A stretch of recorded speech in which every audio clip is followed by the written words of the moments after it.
ठेले पर हिमालय। सोचिए कैसा नाम है ये। डॉक्टर धर्मवीर भारती का ये जो यात्रा वृत्तांत है ना, इसकी पूरी कहानी इसी एक दिलचस्प नाम में ही छिपी हुई है।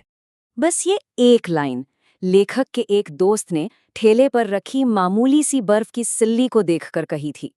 और आप समझिए कि इसी एक लाइन में पूरे सफर का, पूरी कहानी का सार छिपा है। सवाल तो यही उठता है कि आखिर एक मामूली सी बर्फ की सिल्ली और महान हिमालय, इनका क्या कनेक्शन हो सकता है। तो इस सवाल का जवाब ढूंढने के लिए हमें लेखक के साथ उस सफर पर चलना होगा, उस अनुभव को जीना होगा जिसने उनके मन पर इतनी गहरी छाप छोड़ी। तो कहानी शुरू होती है एक पान की दुकान से। लेखक अपने अल्मोड़ा वाले दोस्त के साथ खड़े हैं और तभी उनके सामने से एक ठेले वाला बर्फ की एक बड़ी सी सिल्ली लेके गुजरता है। उस सिल्ली से जो भाप उठ रही थी, उसे देखकर उनके दोस्त के मुंह से अचानक निकलता है, यही बर्फ तो हिमालय की शोभा है। और बस उसी पल लेखक के दिमाग में ये शीर्षक कौंध जाता है। अब ये जो पूरा सफर था ना, इसका मकसद बड़ा सीधा सा था। सिर्फ एक इच्छा थी कि बस बर्फ को एकदम पास से देखना है। और इसी एक चाहत के लिए लेखक और उनके दोस्त कोसानी के लिए निकल पड़ते हैं। और ये देखिए, सफर के दो बिल्कुल अलग अलग चेहरे। कोसी पहुंचने तक का रास्ता इतना सूखा, इतना बेजान था कि सफर की थकान से सबका हाल बेहाल था। चेहरे पीले पड़ चुके थे, जो भी थोड़ा बहुत उत्साह था वो सब खत्म हो चुका था। तो चलिए अब कौसानी पहुंचते हैं और देखते हैं कि कैसे सारी निराशा एक झटके में हैरानी में बदल जाती है। अब जरा सोचिए उस मायूसी के बारे में।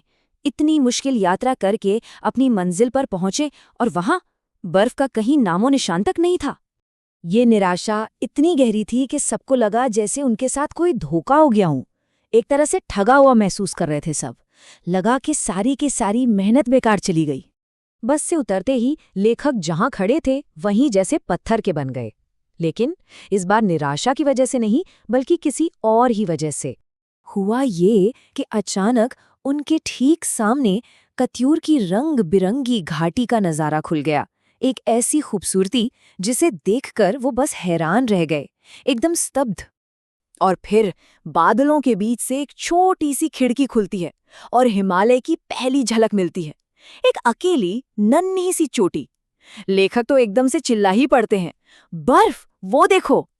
पर इससे पहले कि बाकी लोग देख पाते, वो फिर से बादलों में छिप गई। बस बर्फ की वो एक झलक ही काफी थी। सारी की सारी थकान, उदासी, निराशा सब जैसे एक पल में गायब हो गई और उसकी जगह एक नई बेचैनी, एक नई इंतजार ने ले ली। वहां डाक बंगले के खानसामे ने एक और मजेदार बात बताई कि उनकी किस्मत कितनी अच्छी थी। उनसे ठीक पहले 14 टूरिस्ट पूरे एक हफ्ते यहां रुके और उन्हें एक बार भी बर्फ देखने को नहीं मिली। और फिर इंतजार खत्म हुआ। बादल पूरी तरह हटे, सूरज ढलने लगा और वो अविश्वसनीय नज़ारा सामने आया जिसका सबको बेसब्री से इंतजार था। लेखक ने जो मंजर देखा उसे बहुत खूबसूरती से बयां किया है।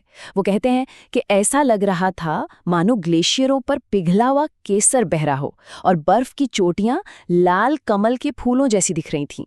इस नज़ारे का असर इतना गहरा था कि सब लोग एकदम खामोश हो गए।